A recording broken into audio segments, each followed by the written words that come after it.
խոսելը, միանիշ նշեմ, որ որևէ նոր փաստարկ, նոր հանգամանք չունենք եւ չի ներառվել որոշման նախագծում։ Նիստի քննարկումների ընթացքում վարույթի մասնակիցները բազմիցս հանդես են եկել պնդման բառային, որ վարույթը հանձնաժողովի կողմից պետք է իրականացվել բացառապես լիազոր մարմնի կողմից ներկայացված հաղորդմամբ բարձրացված հնարավոր խախտումների ուսումնասիրության շրջանակում։ Տպավորություն է ստեղծվում, որ հանձնաժողովը գործ ունի դասական վարչական վարույթի հետ, դրան բնորոշ ստանդարտ կարգավորումների կիրառման տրամաբանությամբ։ Մինչդեռ բոլորս տեղյակ ենք, որ տվյալ վարչական վարույթը հարուցվել է բոլորովին այլ հանգամանքներում, բոլորովին այլ իրավիճակում եւ օրենքով նախատեսված այնպիսի առանձնահատուկ հիմքով, որն ինքնին բնութագրվում է տվյալ վարույթի ընդգրկուն եւ համակողմանի շրջանակը։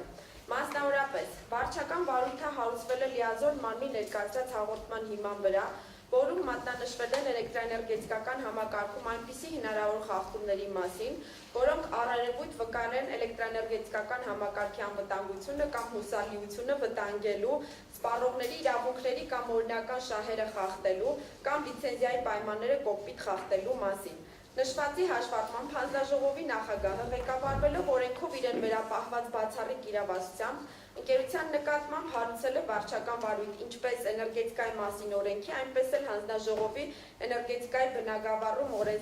օրենսդրության համաձայն ընդունված իրավական ակտերով սահմանված պահանջների հնարավոր խախտման փաստերի ուսումնասիրության նպատակով։ Ավելին, հաշվի առնելով իրավիճակին բնորոշ առանձնահատուկ կարգավորումները, հանձնաժողովի նախագահը միաժամանակ կիրառել է նաև օրենքով նախատեսված կանխարգելիչ միջոցառում, նշանակելով ժամանակավոր կառավարիչ։ Այստեղ ուզում եմ հատուկ մատնանշել, քանի որ անընդհատ վիճարկվեց այն փաստը, որ ընդամենը 2-3 կետով է անդրադարձ կատարվել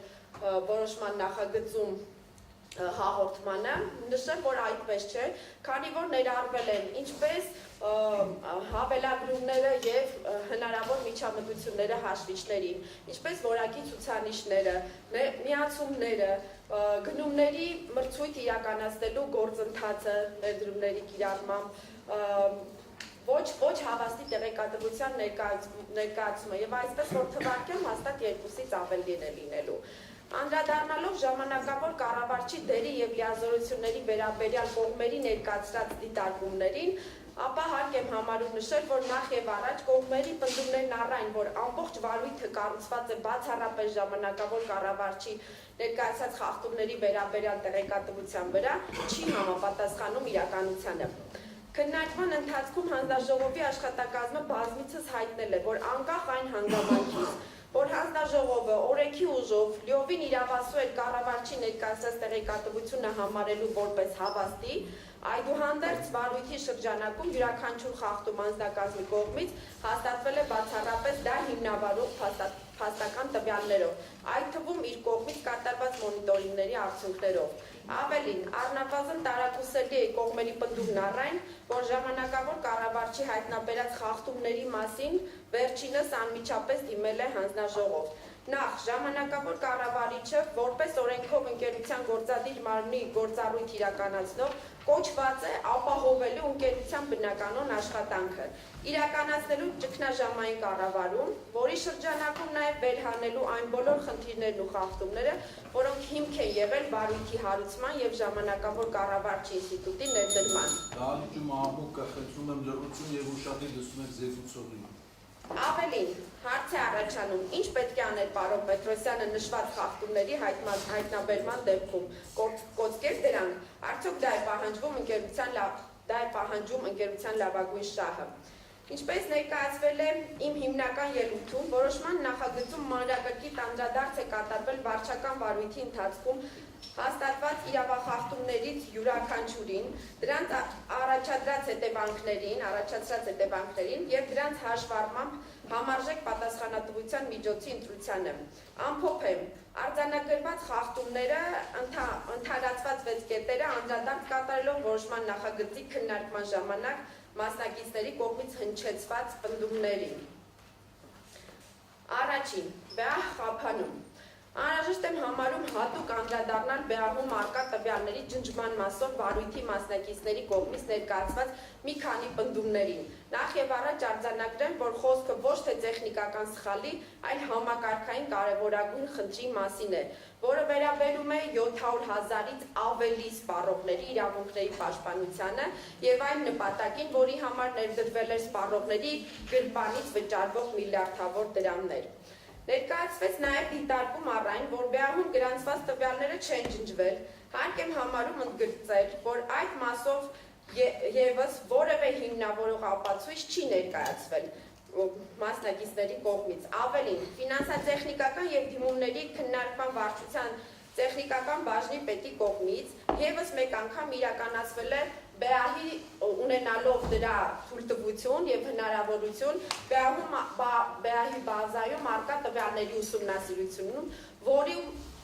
ևս մեկ անգամ ընդգծվել է, որ 30 րոպեանոց, 1 ժամանոց, օրեկան եւ մնացած տվյալները մինչեւ 2024 թվականի հոկտեմբեր-նոյեմբեր ամիսները ամբողջությամբ ջնջված են։ Ընդ որում 2024-25 թվականներից հետո վերականգնված տվյալները դեռևս ամբողջական չեն եւ կան շատ սպառողներ, ում համար տվյալները սկիզբ են առնում օրինակ 25 թվականի մարտից։ Այնպես որ նման պնդումը մասնակիցների կողմից, որ այդ տվյալները առկա են, չունի որևէ ապացույց եւ իրատեսական չէ։ Այսպիսով, հենց ավտոմատ մյուս կողմից արձագանք արվեց ABCS համակարգին, հատուկ ուզում եմ նշել բոլոր ներկաների համար։ ABCS համակարգը, բիլինգի համակարգը այսպես ասված, իրականացվում է ձեռքով, այսինքն ԲԵԱՀ մուտք արված ավտոմատ գրանցված տվյալներից համակարգի օպերատորները եւ համապատասխան բաժինները ձեռքով մուտք են անում տվյալները ABCS համակարգ։ Եվ այստեղ հստակ առաջանում է ռիսկ, ինչպես այդ ցուցմունքների տեսուչների կողմից գրանցման, այնպես էլ հետագայում օպերատորի կողմից այդ ցուցմունքների համակարգ մուտքագրման տեսանկյունից, այնինչ փաստվել է տարբեր բացատրություններով։ Այսպիսով, հենց ավտոմատ կերպով գրանցված տվյալների կորուստն է, որ ինքնին հանգեցնում է ԲՑ կանոններով սահմանված կարգավորումների խախտման, ոչ հավաստի տեղեկատվության ձևավորման եւ այդ տեղեկատվության ստուգման հնարավորության բառի բուն իմաստով անհնարինության, այդ կերպ հանգեցնելով ԲԵԱՀ-ի ներդրման հիմքում ի սկզբանե դրված նպատակի չապահովմանը։ Ընդ որում, հենց այդ նպատակի իրականացման համար հանձնաժողովի հետ համաձայնեցվել է շուրջ 113 միլիարդ դրամ ընդհանուր արժեքով աշխատանքի կատարումը, որից փաստացի իրականացվել եւ սպառողների համար սահմանված սակագներով արդեն իսկ ներառվել է շուրջ 70 միլիարդ։ Թվերի տարբերությունը վկայում է, որ այո, ԲԵԱՀ համակարգը դեռևս ամբողջական չի ներդրվել։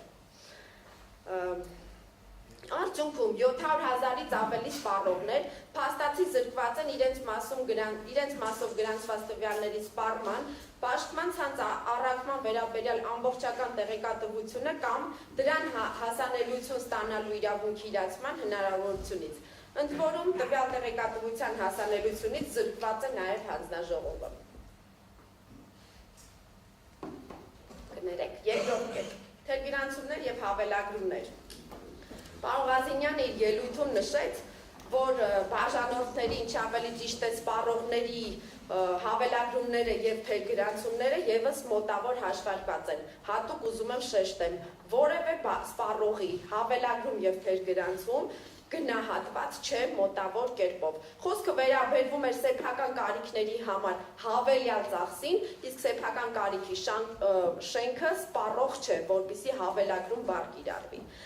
Հեծի գլխավոր տնօրենի ներկայացուցիչը կասկածի տակ դրեց հանձնաժողովի անձնակազմի կողմից որոշման նախագծում ներառված տեղեկատվության ճշմարտացիությունը, հավելագրումների, թերգրանցումների եւ սեփական կարիքների համար հավելյալ ծախսումների մասով, չներկայացնելով հակառակը ապացուցող որևէ փաստական տեղեկատվություն։ Ամբողջը հիմնված է խոսքի վրա, ինչպես ես հիշում եմ, ինչպես ինձ ասվել է, ինչպես ես գիտեմ։ Հարկ եմ համարում եւս մեկ անգամ արձանագրել, որ վարչական վարույթի շրջանակում առևտրային հաշվարկի սարքերի ցուցմունքների անհամապատասխանությունները, հավելագրումները եւ թերգրանցումները, ինչպես նաեւ տարբեր եղանակով գրանցված հաշվիչների առկայությունը փաստվել են Գեղամա մասնաճյուղի Սևան էր ցանցում, Արաքս մասնաճյուղի Արտաշատ եւ Մասիս էր ցանցերում, Դեբետ մասնաճյուղում, Ղարս մասնաճյուղի Արթիկանի, Ախուրյան եւ Գյումրի էլեկտրական ցանցերով, քանի որ Ախուրյանն էլ ցանցի մասին նշվեց, որ այնտեղ խախտում չկա, դրա համար շեշտադրում եմ։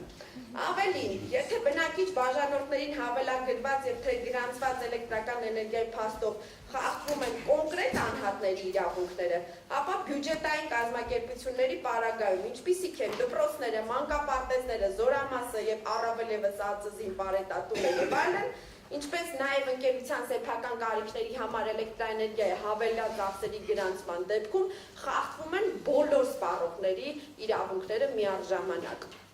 Ինչ վերաբերվում է պնդմանը, որ սեփական կարիքների համար էլեկտրաէներգիայի հավելյալ ծախսերը հատուկ ուռճացվել են հանձնաժողովի անձնակազմի կողմից, արձանագրեմ,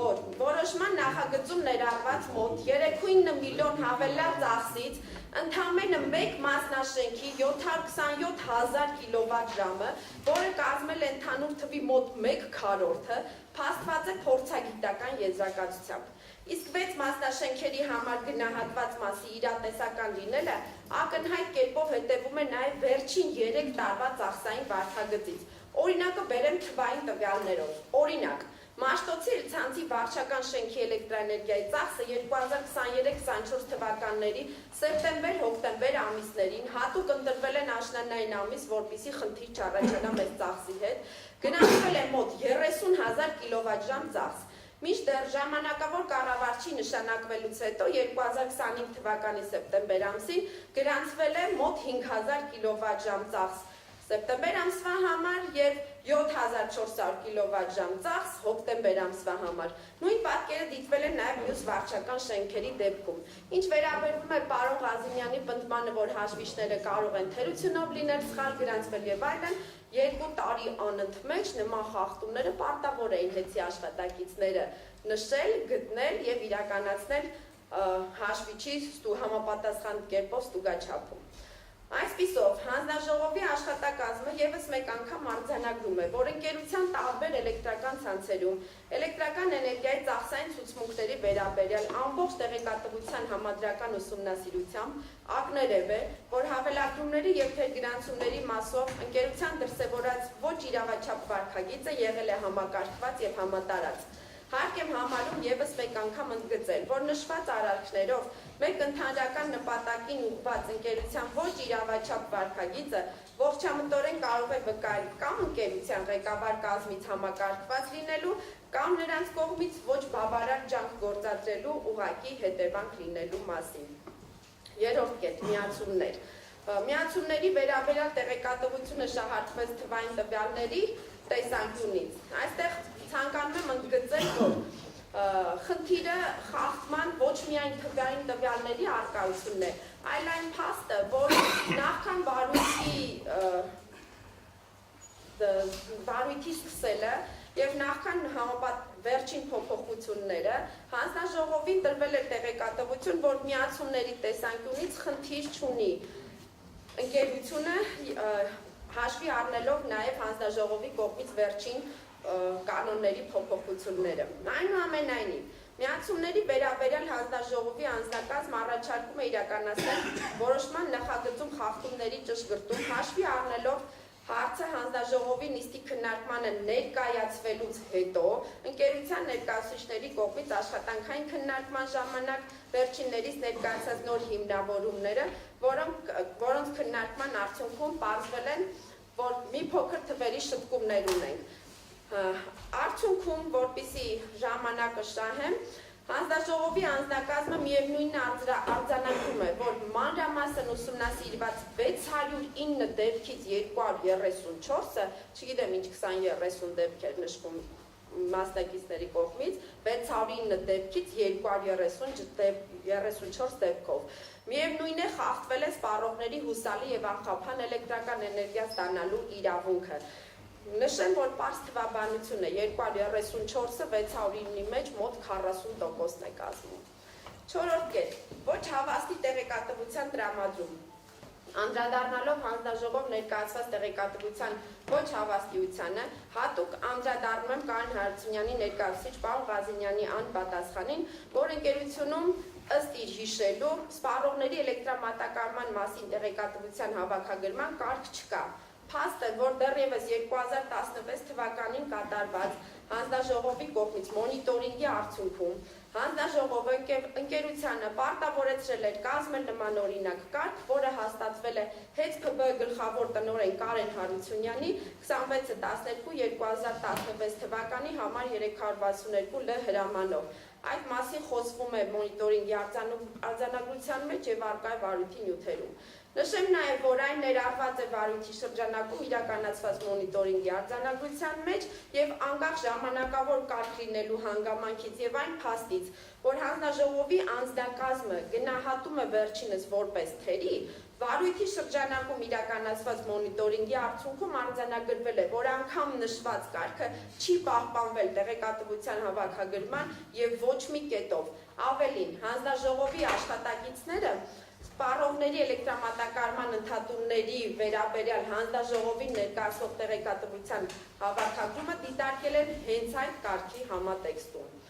Ինչ վերաբերվում է այս կետում ներառված հանձնաժողովի կողմից իրականացված երկու մոնիտորինգների արդյունքներին, եւս մեկ անգամ արձանագրում եմ, որ ընկերության գլխավոր տնօրեն Կարեն Հարությունյանի ներկայացուցիչ եւ Տաշիր Կապիտալ ՓԲ-ի լիազորված անձ Արտուր Հովհաննիսյանի կողմից մոնիտորինգների արձանագրությունների վերաբերյալ դիրքորոշումներում, եթե ոչ ամբողջությամբ, ապա ըստ էության ընդունվել է մոնիտորինգների արդյունքներով արձանագրված հանգամանքները, այն է հանձնաժողովին ոչ հավաստի տեղեկատվության ներկայացումը։ Հիշեցնեմ նաև, որ ընկերության գլխավոր տնօրենի կողմից նաև նախկինում արդեն իսկ ոչ հավաստի տեղեկատվություն ներկայացված լինելու, դրա համար հանձնաժողովի որոշմամբ արդեն իսկ պատասխանատվության ենթարկված լինելու եւ ոչ իրավաչափ վարքագծի շարունակականության փաստերի համադրումից է հետևում, որ ընկերության նման վարքագիծը ողջամտորեն կարող է վկայել կամ ընկերության կողմից համակարգված լինելու, կամ ոչ պակաս ծանրության խնդիր է ընկերության առանցքային գործառույթների ուղղությամբ իրավիճակին չտիրապետման եւ կառավարման ամբողջական ձախողման մասին։ 5-րդ կետ։ Երաշխավորություններին, քանի որ չափազանց շատ եղավ անդրադարձները, ես եւս պիտի մի փոքր խլեմ ձեր ուշադրությունը։ Հանձնաժողովի աշխատակազմը աներկբայորեն հաստատել է ՀԵՑ-ի կողմից տարբեր ժամանակահատվածներում այլ ընկերությունների պարտավորությունների համար շուրջ $700 միլիոն երաշխավորությունների տրամադրումը։ Առավել պարզ ընկերությունը ողջ ազգաբնակչության համար միակը համարվող եւ երկրի կարևորագույն ստրատեգիական ենթակառուցվածք հանդիսացող բաշխման ցանցով երաշխավոր է կանգնել ընկերության հիմնական գործունեության, էլեկտրական էներգիայի բաշխման հետ չառնչվող ուշադրություն եմ խնդրում միանգամայն այլ կազմակերպությունների տնտեսական գործունեությունը երաշխավորելու համար։ Եվ պարոն Օրբելյան, Energy բառը դեռ չի նշանակում, որ դա ՀԵՑ-ի հետ կապ ունի տվյալ կազմակերպությունը։ Ավելին, խնդրահարույց է հատկապես այն, որ ընկերությունն իր բնական մենաշնորհային դիրքից եւ վերապահված բացառիկ իրավունքներից բխող հսկայածավալ ռեսուրսներն օգտագործել է այն ընկերությունների համար, որոնց հետ ունի ենթադրյալ ընդհանուր տնտեսական շահ եւ որոնք միաժամանակ հանդիսացել են կամ իր կապալառու ընկերությունները կամ էլեկտրաէներգետիկական շուկայի մրցակցային հատվածում գերիշխող դիրք ունեցող մասնակից, խոսքը մասնավորապես Energy Supply ընկերության մասին է, որը էլեկտրաէներգետիկական շուկայի մրցակցային հատվածում սպառման շուրջ 70%-ի մատակարարներ։ Արդյունքում նշված ընկերությունների համար ստեղծվել է տնտեսապես չհիմնավորված արտոնյալ պայմաններ, արհեստականորեն բարելավելով վերջինների շուկայական դիրքը, վերջիններից համար ստեղծելով նպաստավոր պայմաններ ընկերության կարիքների համար հայտարարված գնման գործընթացներում հաղթող ճանաչվելու եւ տնտեսական փակ շղթա ստեղծելու համար, իր հետ բերելով նաեւ ընկերությունից դրամական միջոցների արտահոսք։ Տարակուսելիորեն վերը նշվածը պարոն Օրբելյանի կողմից դիտարկվեց որպես ընկերության հնարավոր արդյունավետ գործունեության ցուցանիշ։ Խնդրու առարկա համատեքստում կարևոր եմ համարում ընդգծել, որ ընկերությունը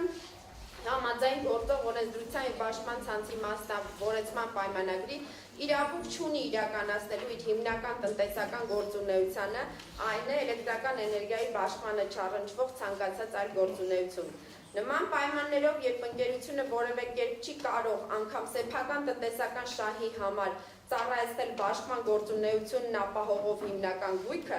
այդ ընկերությանը չառնչվող նպատակներով այլ ընկերությունների համար դրա ծառայեցման արգելքը առավել քան ակնհայտ է դառնում ոչ միայն իրավական, այլև տրամաբանական առումով։ Ավելին, ոչ պակաս խնդրահարույց է այն, որ ընկերությունը ամբողջ գործընթացը իրականացրել է ոչ միայն հանձնաժողովից, այլ նաև այն միջազգային ֆինանսական կառույցներից գաղտնի, որոնցում գրաված են ընկերության բաժնետոմսերն ամբողջությամբ։ Ընդ որում ուշագրավ է յուրաքանչյուր դեպքում ընկերության բերած հիմնավորումների իրարամերժ լինելը։ Մի դեպքում ընկերությունը հանձնաժողովի հետ համաձայնեցված գործընթացի շրջանցումը հիմնավորում է օրենքի անկատար լինելով, հաջորդիվ փաստարկում, որ դրանք օրենքի ուժով որպես չհամաձայնեցված գործարքներ միևնույն է առ ոչինչ էին, կամ զուգահեռաբար մեկ այլ համանման սակայն ռիսկերի տեսանկյունից ընդհանրապես ոչ համադրելի պարտատոմսերի թողարկման դեպքում հանձնաժողովի համաձայնության ստացումը պայմանավորում է ինչ-որ ֆորմալ գործոններով, որոնք միջազգային ֆինանսական կառույցներում ընկերության ամբողջ բաժնետոմսերի գրավադրված լինելու պայմաններում որևէ կերպ չեն հաղթահարում հիմնավոր լինելու անգամ նվազագույն շեմը։ Ամփոփելով նշեմ, որ ընկերությունը տարբեր ժամանակահատվածներում այլ ընկերությունների շուրջ 700 միլիոն դոլարի պարտավորությունների համար երաշխավորությունների տրամադրմամբ խախտել է էներգետիկայի մասին օրենքով սահմանված հանձնաժողովի նախնական համաձայնությունը ստանալու պահանջը, ինչը կարող է վտանգել էներգետիկ համակարգի անվտանգությունը եւ ինչով կոպտորեն խոչընդոտվել է հանձնաժողովի կարգավորման գործառույթների պատշաճ իրականացումը։ Մասնավորապես ընկերությունը հանդիսանալով էլեկտրաէներգետիկական համակարգում բացառիկ եւ եզակի դեր ունեցող սուբյեկտ, որն ունի Հայաստանի Հանրապետության ամբողջ տարածքում սպառողներին էլեկտրական էներգիայի բաշխման բացառիկ պարտականություն, դրսևորել է վարքագիծ, որով նշված գործառույթների համար նախատեսված միակ եւ մեկ ամբողջություն կազմող սեփականության իրավունքով իրեն պատկանող ստրատեգիկ նշանակության գույքը կարող էր հայտնվել այն բանկերի կամ ֆինանսական կազմակերպությունների տնօրինման ներքո, որոնց փոխանցվել էր հիմնական վարկային պարտավորությունների խախտման դեպքում բաշխման ցանցի նկատմամբ բռնագանձում տարածելու իրավունքը։ Միաժամանակ երաշխավորությունների տրամադրման արդյունքում ընկերության համար հնարավոր ռիսկերը կարող էին բերել ընդհուպ մինչև ընկերության սնանկանցման, ՀՀ պետական մարմինների առջև ստանձնած պարտավորությունները կատարելու անկարողության, ինչը ուղղակիորեն ընդունվել է նաև ընկերության բաժնետիրոջ Տարշիր կապիտալ փակ բաժնետիրական ընկերության կողմից։ Մասնավորապես, վերջինիս կողմից հանձնաժողով ներկայացված միջնորդություններից մեկին կից երկու փորձագիտական ընկերությունների եզրակացությունների համաձայն միջազգային վարկային կազմակերպությունների հետ կնքված պայմանագրերի պայմանների խախտման արդյունքում ընկերությանը կարող է առաջադրվել ընդհուպ մինչև 47.5 միլիարդ ՀՀ դրամի չափով պարտավորությունների վաղաժամկետ մարման պահանջ, ինչն իր հերթին կարող է ընկերությանը բերել սնանկացման, պարտավորությունների վաղաժամկետ մարման պահանջների առաջադրման դեպքում ընկերության կողմից իր ՀՀ պետական մարմինների առջև ստանձնած պարտավորությունները կատարելու անկարողության, որը կարող է առաջացնել այդ թվում ընկերության լիցենզիայի գործունեության դադարեցում։ Արձանագրված ոչ իրավաչափ վարքագծով բաշխողը միաժամանակ զրկել է հանձնաժողովին այդ գործարքներից բխող ռիսկերի հաշվառմամբ դրանց համաձայնություն չտալու այն բացառիկ իրավասություններն իրականացնելու հնարավորությունից, որն ուղղված էր համակարգի հուսալիությունն անվտանգությունը ապահովելուն, դրանով իսկ խոչընդոտելով նաև հանձնաժողովի գործառույթների պատշաճ իրականացմանը։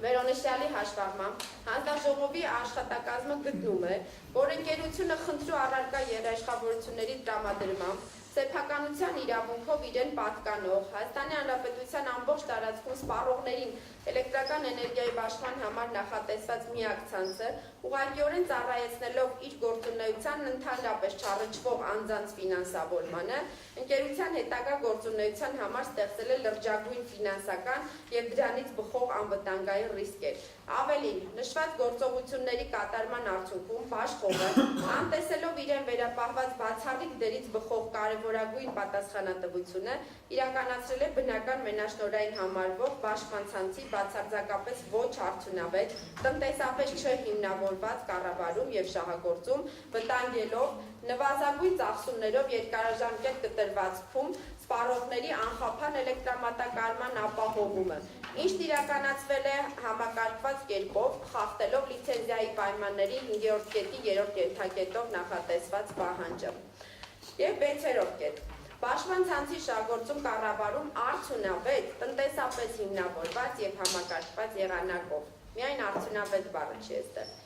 Այստեղ հարկ եմ համարում ընդգծել, որ վարույթի մասնակից կողմերից եւ ոչ մեկը անդրադարձ չկատարեց այն հանգամանքին, որ ընկերությունը իր աշխատակիցներին եւ իրեն պատկանող հատուկ տեխնիկան ծառայեցրել է մասնաճյուղի սպասարկման տարածքում գործունեություն ծավալած կապալառու կազմակերպությունների, ինչպիսիք են Ինտեկո, Էներգո եւ Արև Construction փակ բաժնետիրական ընկերությունները կարիքների համար։ Այսինքն, ընկերությունը մի կողմից մեծածավալ երաշխավորություններ է տվել իրեն հետ կապ չունեցող այլ կազմակերպությունների, մյուս կողմից իր բնական մենաշնորհային դիրքից եւ վերապահված բացառիկ իրավունքներից բխող հսկայածավալ ռեսուրսները օգտագործել է իր հետ ենթադրյալ ընդհանուր տնտեսական շահ ունեցող այն անձանց տնտեսական բնականon գործունեության ապահովման համար, որոնք հանդիսացել են իր կապալառու ընկերությունները։ Ընդ որում այդ կապալառու կազմակերպությունները ունեն կուտակված պարտավորություններ, որոնք 2025 թվականի հուլիսի 18-ի դրությամբ կազմել է շուրջ 190 միլիոն դրամ։ Եվս մեկ անգամ ընդգծեմ, որ չհավաքագրելով դեբիտորական պարտավորությունները, ընկերությունը ռիսկի տակ է դնում իր դրամական հոսքերը եւ իր ընթացիկ գործունեության ապահովման համար ստիպված է լինում ներկիրառել փոխառու միջոցներ։ Ինչ վերաբերում է ընկերության եւ Արշին Փակ բաժնետիրական ընկերության միջև կնքված ընկերության հատուկ հաշվի վարման մասին պայմանագրի պայմաններին, ապա արձանագրեմ, ես նշել էի նաև իմ ելույթում, որ հանձնաժողովի անձնակազմը ևս իրականացրել է վերլուծություն բանկային տոկոսադրույքների, քանի որ վարկերի մասով ընկերությունը հաշվետու է հանձնաժողովին եւ այդ տեղեկատվությունը ամբողջությամբ առկա է։ Ձեր կողմից շեշտված 4.5%-ը, նշեմ, որ դա ընդամենը 2016 թվականին 4.69-ից 6.5% տարբեր տոկոսադրույքներով վերցրած վարկային գիծն է, որի մեր վերլուծությամբ ընդամենը 1 տարի անց այլ կառույցներ ևս 4.5%, 5.5% առաջարկներ ունեցել են տոկոսադրույքի։ Նույն ժամանակահատվածում ոչ թե վարկային գիծ, այլ վարկ ձևակերպվել է Արշին բանկի կողմից 5%, մինչև այլ կառույցների կողմից առաջարկվել է նույնիսկ 4%-ով։ Այնպես որ այս փաստը հանձնաժողովի համար ևս հիմնավոր չի եւ մյուս կողմից հանձնաժողովի անձնակազմը ընդունելի չի համարում Տաշի կապիտալի ներկայացուցիչների կողմից մեջբերված աշխատակիցներին տրվող արտոնյալ պայմաններով օվերդրաֆտները որպես արդյունավետ կառավարման հանգամանք դիտարկելը, քանի որ 6000 կամ ավելի աշխատակիցներով ցանկացած կազմակերպության աշխատավարձային ֆոնդի շրջանառման նկատառմամբ ցանկացած բանկ կտրամադրեր նմանօրինակ, եթե ոչ ավելի լավ արտոնյալ պայմաններով օվերդրաֆտներ։ Ընդհանրացնելով կրկնեմ, որ 6-րդ կետի ենթակետերով փաստվել է, որ ընկերության կողմից խախտվել է բաշխողի կողմից սպառողների անխափան էլեկտրամատակարարումը, նվազագույն ծախսումներով երկարաժամկետ կտրվածքում ապահովելու նպատակով բաշխման ցանցի կառուցումը, բաշխման ցանցի սպասարկումը, շահագործումը, կառավարումը, պահպանումը, բարելավումը արդյունավետ տնտեսապես հիմնավորված եւ համակարգված եղանակով իրականացնելու լիցենզիայի պահանջը եւ ամբողջական ընդհանրացում հաշվի առնելով քննարկման ընթացքում ներկայացված բոլոր հարցադրումները, դիրքորոշումները, միջնորդությունները, դրանց վերաբերյալ կայացված որոշումները եւ ելույթները հանձնաժողովի անձնակազմի կողմից եւս մեկ անգամ արձանագրելով, որ որոշման նախագծում ամրագրված թվով 6 ուղղություններով ընկերությունը թույլ է տվել այնպիսի խախտումներ, որոնք կարող էին վտանգել ամբողջ էլեկտրաէներգետիկական համակարգի հուսալիությունը եւ անվտանգությունը, կամ հանգեցրել են միլիոնավոր սպառողների իրավունքների եւ օրինական շահերի խախտման, կամ խոչընդոտել են հանձնաժողովի կարգավորման գործառույթների պատշաճ իրականացմանը, որից ելնելով առաջարկվում է խախտումներից 1-ից 5 կետերով յուրաքանչյուր կետի համար առանձին իսկ 6-րդ կետով նախատեսված խախտումների մասով, 6-ի 1 ենթակետով նախատեսված երաշխավորությունների մասով առանձին, իսկ 6-ի 2-ից 6-ի 9 ենթակետերի խախտումների մասով համակցությամբ, որպես պատասխանատվության կիրառել հետ ՓԲ-ի էլեկտրական էներգիայի հզորության բաշխման համար 0092 լիցենզիայի գործողության դադարեցումը։ Նաև առաջարկվում է որոշումը ուժի մեջ դնել 2025 թվականի նոյեմբերի 21-ից։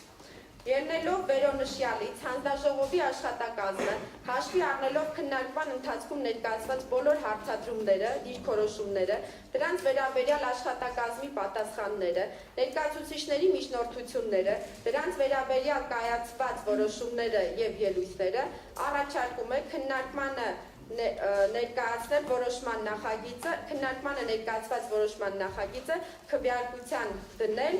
խմբագրված տարբերակով։ Միևնույն ժամանակ հարկ ենք համարում ի գիտություն ընդգծել, որ նշված որոշման նախագիծը դրանում վերված բոլոր կետերով և փաստարկներով հանդերձ որևէ կերպ չի վերաբերվում հենց ՓՓ սեփականատիրոջը կամ բաժնետերերին, այլ ընդհակառակը խոսում է նրանց շահերի հնարավոր խախտումների մասին։